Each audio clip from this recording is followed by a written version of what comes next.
Hello friends, ఈరోజు ఈ వీడియోలో నీట్ యూజీ 2025 ఎగ్జామినేషన్కి అపేర్ అవుతూ ఉన్న స్టూడెంట్స్ ఆల్రెడీ ఎగ్జామినేషన్కి సంబంధించి registration and application filling process complete చేసుకున్నారు. అలాగే వన్ టైం కరెక్షన్ ఫెసిలిటీని కూడా యూటిలైజ్ చేసుకున్నారు. ఈ అప్లికేషన్ ప్రాసెస్ అంతా కంప్లీట్ అయిపోయింది కాబట్టి ఇప్పుడు మనం నెక్స్ట్ స్టెప్లోకి ఎంటర్ అయిపోయినట్లు. నెక్స్ట్ స్టెప్ ఏంటి అంటే మే 4వ తారీఖున నీట్ యూజీ 2025 ఎగ్జామినేషన్కి స్టూడెంట్ వెళ్ళి ఎగ్జామ్ హాల్లో ఎగ్జామ్ రాసి మంచి స్కోర్ సాధించి మంచి కోర్సెస్లో మంచి కాలేజెస్లో అడ్మిషన్ పొందటం. ఇది ఒక్కటే ప్రస్తుతం ఉన్నటువంటి టార్గెట్. అయితే ఇప్పుడు మే 4వ తారీఖు ఎగ్జామ్ రాయడానికి కేవలము మనకి సుమారుగా ఒక 50 రోజులు మాత్రమే టైం ఉంది. ఈ 50 రోజుల్లో స్టూడెంట్ ఎటువంటి ప్రిపరేషన్ చేస్తే స్టూడెంట్కి ఎగ్జామినేషన్లో మంచి స్కోర్ని సాధించే అవకాశాలు ఉండొచ్చు, దీనికి సంబంధించి కొన్ని టిప్స్ని మీకు చెప్పాలి అనుకుంటున్నాను. ఆల్రెడీ నేను ఒక వెబినార్ కండక్ట్ చేశాను. అక్కడ పేరెంట్స్తో కూడా మాట్లాడటం జరిగింది. వాళ్ళకి క్లియర్గా ఎక్స్ప్లెయిన్ చేశాను. అయినా సరే కొద్దిమంది ఇంటి దగ్గరే ఉండి ప్రిపేర్ అవుతూ ఉన్నటువంటి స్టూడెంట్స్ ఉన్నారు. అలాగే గవర్నమెంట్ కాలేజెస్లో చదువుతూ ఉన్నటువంటి స్టూడెంట్స్, వాళ్ళకి కోచింగ్ చాలా తక్కువగా ఉంటుంది కాబట్టి ఆ స్టూడెంట్స్కి కూడా మినిమం అవేర్నెస్ ఉండాలి అనే ఉద్దేశంతో ఈ వీడియోలో నేను కొన్ని టిప్స్ని మీ అందరికీ కూడా ఎక్స్ప్లెయిన్ చేయాలి అనుకుంటున్నాను. ఈ రోజు డేటు మార్చి 12వ తారీఖు ఆల్రెడీ స్టార్ట్ అయిపోయింది. సో ఇక్కడ సుమారుగా మీకు ఒక 18 రోజుల వరకు మీకు టైం ఉంది. సో ఈ 18 డేస్ ప్లస్ ఏప్రిల్ నెల 30 రోజులు ఉంటుంది. సో టోటల్ గా వచ్చేసి 48 డేస్. ఆ తర్వాత సుమారుగా ఒక 2 రోజుల టైం ఉంది. సో మీరు చేయవలసింది ఏంటంటే మార్చి చివరి రోజు వరకు, మార్చి మంత్ అంతా కూడా ఇప్పటి వరకు మీరు సీనియర్ ఇంటర్మీడియట్ అలాగే జూనియర్ ఇంటర్మీడియట్ ఈ 2 ఇయర్స్ లో ఏ ఏ చాప్టర్స్ ని ఎంతవరకు చదివారో ఆ చదివినటువంటి ఆ చాప్టర్స్ లో ఉన్న టాపిక్స్ ని కంప్లీట్ గా రివైజ్ చేసుకోవాలి. ఆల్రెడీ చదివినటువంటి టాపిక్స్ ని మాత్రమే రివిజన్ చేసుకోవాలి. అంతేకాని ఇప్పుడు మీరు ఫ్రెష్ గా న్యూ టాపిక్స్ ని ఓపెన్ చేసి చదవద్దు ఎవరు కూడా. ఇప్పుడు ప్రెసెంట్ సెకండ్ ఇయర్ చదువుతూ ఉన్న స్టూడెంట్స్ అయితే ఇప్పుడు ఫ్రెష్ గా సెకండ్ ఇయర్ సిలబస్ అయిపోతుంది కాబట్టి ఇక్కడ రివిజన్ పెద్దగా అవసరం ఉండకపోవచ్చు.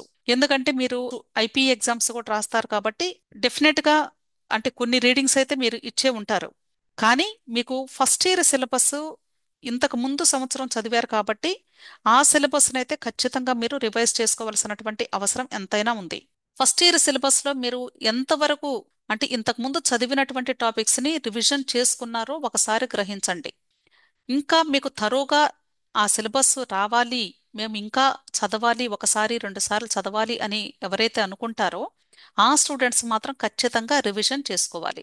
ఎందుకంటే ఫస్ట్ ఇయర్కి సెకండ్ ఇయర్కి ఈక్వల్ వెయిటేజ్ ఉంటుంది కాబట్టి ఎగ్జామినేషన్లో ఖచ్చితంగా మీరు ప్రిపేర్ అయినటువంటి టాపిక్స్ అన్నీ కూడా రివిజన్ అనేది మస్ట్ అండ్ షుడ్ కాబట్టి ఖచ్చితంగా రివైజ్ చేసుకోండి.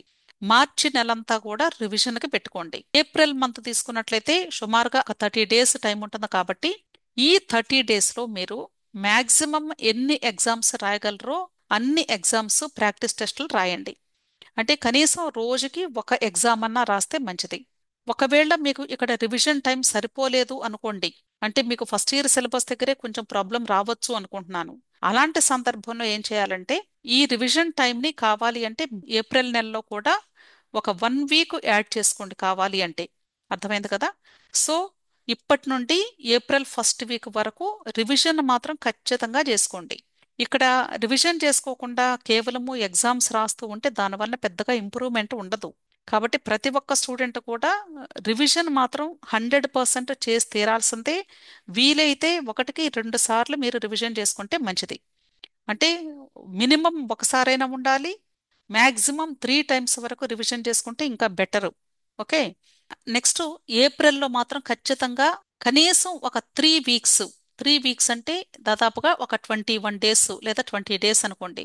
ఈ 20 డేస్లో మాత్రం ఖచ్చితంగా ఎవ్రీ డే ఒక ఎగ్జామ్ మాత్రం మస్ట్ అండ్ షుడ్ రాయాలి.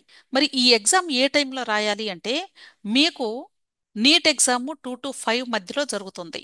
మధ్యాహ్నం 2 గంటల నుండి 5 గంటల మధ్యలో కండక్ట్ చేస్తారు. కాబట్టి మీరు కూడా ఇప్పుడు ఎగ్జామ్ రాసే టైం కూడా 2 గంటల నుండి 5 గంటల మధ్యలోనే రాయాలి. అంతేగాని మీకు కంఫర్టబుల్గా చల్లగా హాయిగా ఉండేటువంటి టైంలో కాదు రాయాల్సింది. కాబట్టి మీరు ఎగ్జామ్ హాల్లో కూర్చొని రాస్తూ ఉన్నప్పుడు ఎలాగైతే ఫీల్ అవుతారో అదే టైంలో మీరు ఎగ్జామ్ని ప్రాక్టీస్ చేసుకోవాలి.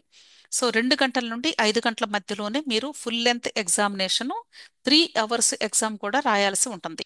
అంతేకాదు ఈ 3 అవర్స్లో మీరు క్వశ్చన్ పేపర్ మీద జస్ట్ ఆన్సర్స్ని టిక్ చేసుకుంటూ వెళ్ళటం కాదు, తప్పనిసరిగా ప్రతి క్వశ్చన్కి కూడా బబ్లింగ్ అనేది మస్ట్ అండ్ షుడ్ చేసి తీరాల్సిందే. బబ్లింగ్ అంటే కంప్లీట్గా సర్కిల్ని పూర్తిగా దిద్దటం. అయితే ఈ దిద్దే విధానం ఎలా ఉండాలి అంటే, సపోజ్ ఇది సర్కిల్ అనుకోండి, ఇక్కడ లోపల నుండి స్టార్ట్ చేసి ఇలా వెళ్లకుండా ఈ సర్కిల్లో ఫస్ట్ బౌండరీ నుండి స్టార్ట్ చేసి తర్వాత లోపల స్పీడ్గా ఇలా బబుల్ చేయండి. అర్థమైంది కదా? సో బౌండరీ నుండి స్టార్ట్ చేసి లోపలికి దిద్దాలి. అంతేకాని ఇక్కడ లోపల నుండి బయటకు వెళితే మనకి ఈ లాస్ట్కి వెళ్ళే కొద్దీ స్లో అవుతుంది కాబట్టి టైము ఎక్కువ తీసుకుంటుంది. కాబట్టి బబ్లింగ్ మెథడ్ కూడా జాగ్రత్తగా ఫాలో అవ్వాలి. అర్థమైంది కదా? అంతేకాదు మీరు ప్రాపర్గా బబుల్ చేస్తున్నారు లేదా అనేది కూడా చూసుకోవాలి. ఇక్కడ కూడా సర్కిల్స్ మీద టిక్ చేయటం కానీ, లేదా ఇలా క్రాస్ మార్క్ చేయటం కానీ, లేదా ఇక్కడ జస్ట్ ఇట్లా స్ట్రైక్ అవుట్ చేయటం కానీ ఇలాంటివి ఏది కూడా చేయకూడదు. కేవలము ఇట్లా కంప్లీట్ బబ్లింగ్ మాత్రమే ఉండాలి. అంతేకాదు బబ్లింగ్ లో జస్ట్ మీరు ఇలా చేసి ఒక పార్ట్ చేసి వదిలేసినా సరే ఇది వ్యాలిడ్ కాదు, అది తీసుకోదు. అంతేకాదు మీరు ప్రతి 10 క్వశ్చన్స్ కి కూడా బబ్లింగ్ చెక్ చేసుకుంటూ ఉండాలి.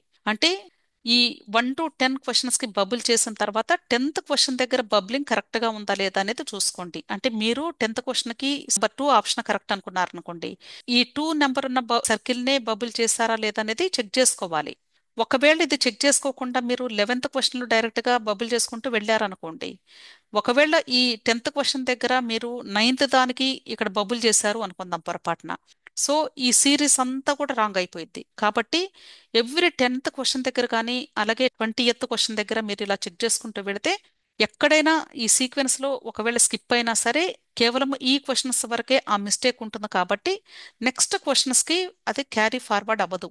కాబట్టి దయచేసి ప్రతి ఒక్క స్టూడెంట్ ఇప్పటి నుండి మీరు రెగ్యులర్ ఎగ్జామినేషన్స్ లో ప్రాక్టీస్ చేసేటప్పుడే ప్రతి 10 క్వశ్చన్స్ కి కూడా ఈ ప్రాపర్ బబ్లింగ్ చేసుకుంటున్నామా లేదా అనేది చెక్ చేసుకోండి.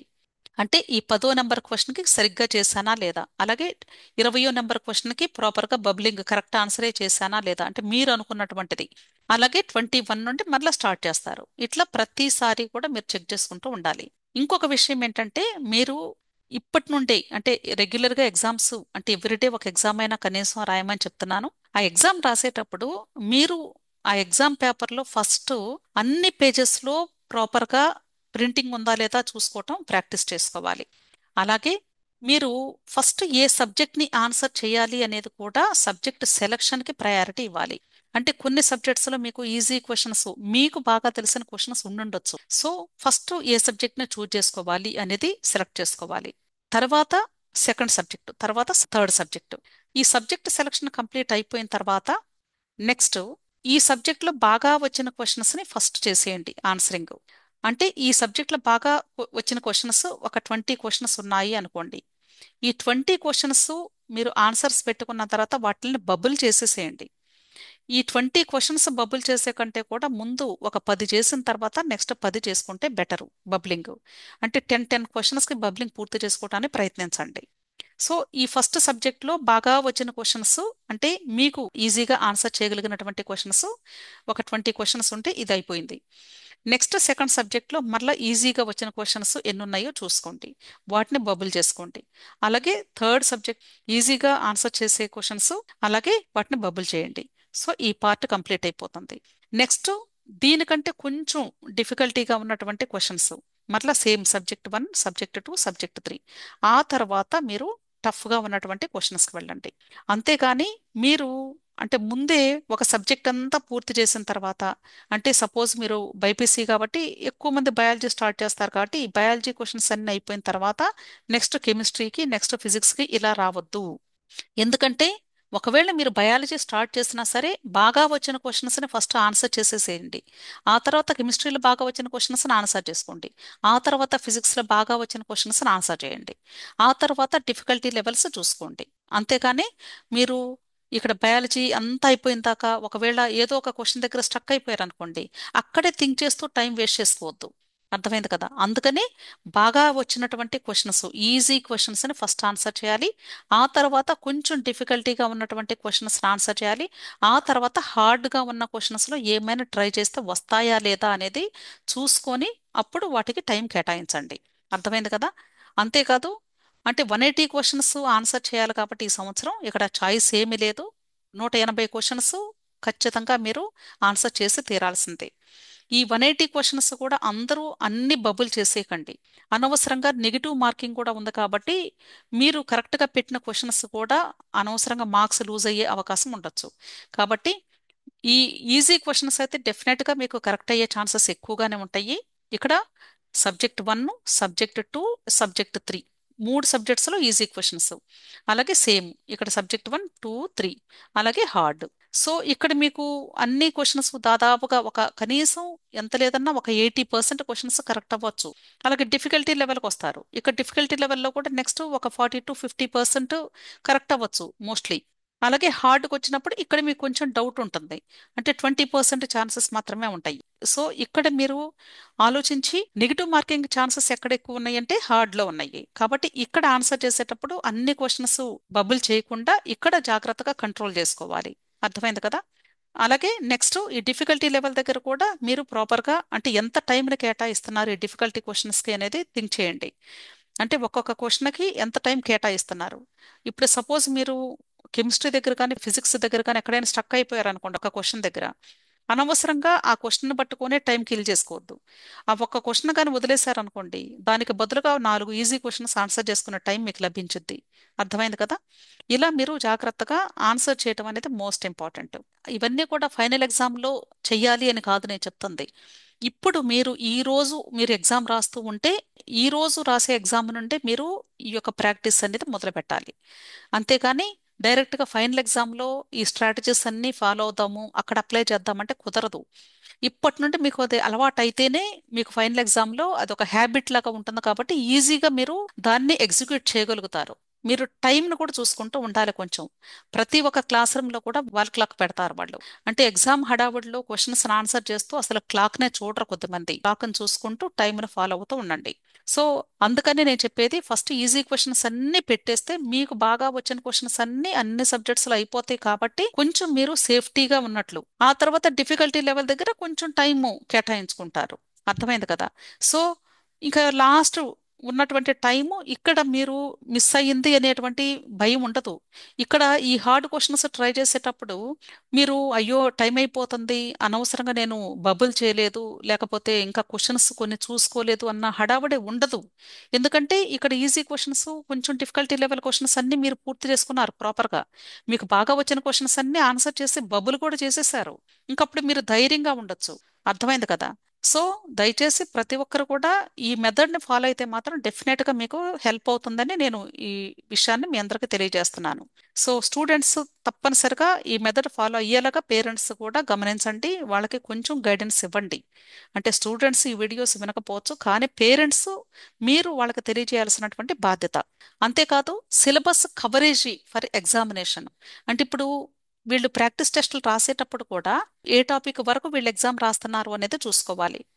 ఆ టాపిక్ వరకు వీళ్ళు అంటే సపోజ్ ఒక 10 చాప్టర్స్ మీద ఎగ్జామ్ రాయాలి అనుకుంటున్నారు అనుకోండి, ఆ 10 చాప్టర్స్ సిలబస్ వీళ్ళు ఎగ్జామినేషన్ ముందు కవర్ చేసుకోగలుగుతున్నారు లేదనేది కూడా జాగ్రత్తగా చూసుకోవాలి. అర్థమైంది కదా. అదే ఒకవేళ గ్రాండ్ టెస్ట్ అనుకోండి, గ్రాండ్ టెస్ట్ అంటే దాదాపుగా అంటే హోల్ సిలబస్ మీద పెట్టేస్తారు. హోల్ సిలబస్ మీద అంటే అన్ని టాపిక్స్ని రివైజ్ చేయడం కష్టం. కాబట్టి ఈ గ్రాండ్ టెస్ట్లప్పుడు మెయిన్ చేయాల్సింది ఏంటంటే స్టూడెంట్స్ ఇంతకు ముందు వీళ్ళు అంటే వీక్లీ ఎగ్జామినేషన్స్ లేదా క్యూములేటివ్ ఎగ్జామినేషన్స్ జరిగిన టైంలో క్వశ్చన్ పేపర్ డిస్కషన్ చేసి అక్కడ ఎర్రర్స్ అన్నీ కూడా ఒక నోట్బుక్ లో ఎంటర్ చేసేవాళ్ళు.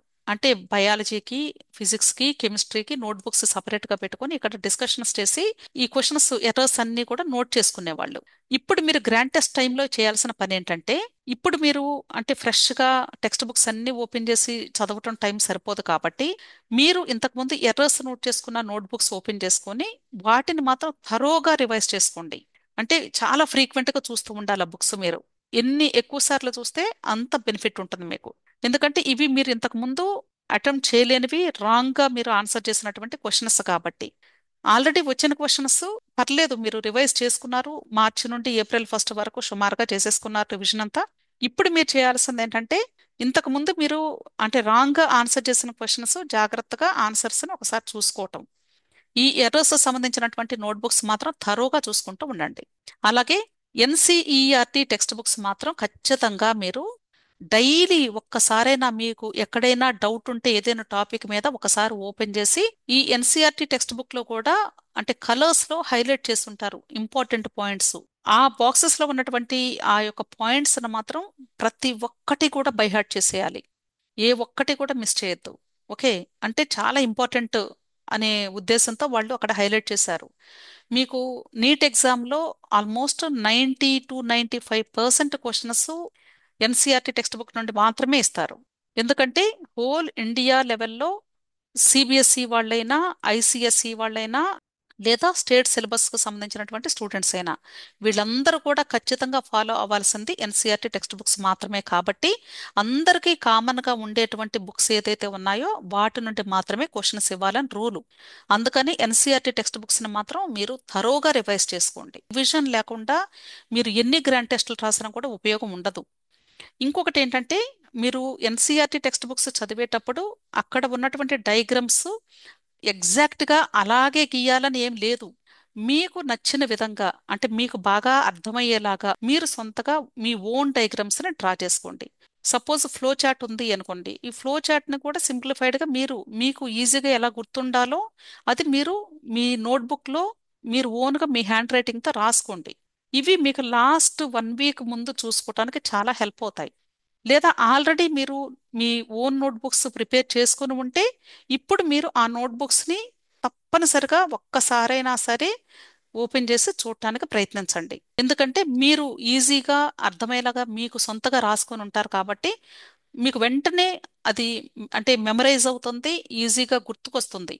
ఇప్పటి వరకు చదివినటువంటి చదువంతా ఒక ఎత్తు అయితే, ఈ 50 రోజుల్లో మీరు చదివేటువంటి రివిజన్, ఎగ్జామినేషన్ ప్రాక్టీస్, అలాగే ఎగ్జామినేషన్ క్వశ్చన్ పేపర్ ఆన్సరింగ్, ఈ మూడు చాలా చాలా ఇంపార్టెంట్ అండి. ఈ మూడు ఒక రీతి. అలాగే మీ అందరికీ కూడా ఇంకొక విషయం తెలియజేయాలి అనుకుంటున్నాను, పర్టికులర్గా పేరెంట్స్కి. అంటే స్టూడెంట్స్ అంటే ఒక మంచి కార్పొరేట్ కాలేజ్లో చదువుతూ ఉన్నప్పటికీ కూడా అక్కడ క్లాస్ రూమ్లో ఒక 100 మంది స్టూడెంట్స్ ఉంటే 100 మంది స్టూడెంట్స్ కూడా ఒకే రీతిలో ఉండరు.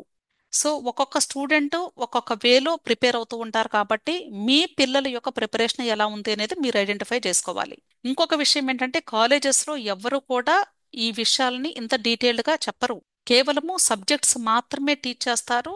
ఆ సబ్జెక్ట్స్ ని ఎలా చదువుకోవాలి అంతవరకే చెప్తారు, కానీ ఇలాంటి టిప్స్ ఎక్కడా కూడా ఏ కాలేజ్లో ఏ క్లాస్ రూమ్ లో కూడా టీచ్ చేయరు. సో మీ పిల్లలకి ఈ విషయాలు తెలుసో లేదో ఫస్ట్ అడిగి, ఒకవేళ వాళ్ళకి ఈ విషయాల మీద అవగాహన లేకపోతే మాత్రం దయచేసి మీరు మీ పిల్లలకి ఈ విషయాలని మీ పిల్లలకి కూడా తెలియజేయండి. డెఫినెట్గా ఎంత మంచి కాలేజ్లో చదువుతూ ఉన్న స్టూడెంట్ అయినా సరే కొంతైనా ఇంప్రూవ్మెంట్ తెచ్చుకునే అవకాశం లభిస్తుంది. అంతేకాదు, ఈ నీట్ యూజీ 2025 ఎగ్జామినేషన్కి సంబంధించి ఎటువంటి పర్సనల్ గైడెన్స్ కావాలి అన్నా, అలాగే ఫర్దర్ కౌన్సిలింగ్ ప్రాసెస్కి సంబంధించిన ఎటువంటి డౌట్స్ క్లారిఫికేషన్ కావాలి అన్నా, టెలిగ్రామ్ గ్రూప్ ఉంది. ఆ టెలిగ్రామ్ గ్రూప్ లింక్ నేను వీడియో క్రింద డిస్క్రిప్షన్లో ఇస్తున్నాను. ఆ లింక్ని క్లిక్ చేసి మీరు టెలిగ్రామ్ గ్రూప్లో జాయిన్ అయినట్లయితే తప్పకుండా నా వంతుగా మీకు హెల్ప్ చేయడానికి వీలవుతుంది. విష్ ఆల్ ది బెస్ట్ అండి. వీడియో నచ్చితే లైక్ చేయండి, మీ ఫ్రెండ్స్ కూడా షేర్ చేయండి, అలాగే నా ఛానల్ తప్పకుండా సబ్స్క్రైబ్ చేసుకోండి. Thank you.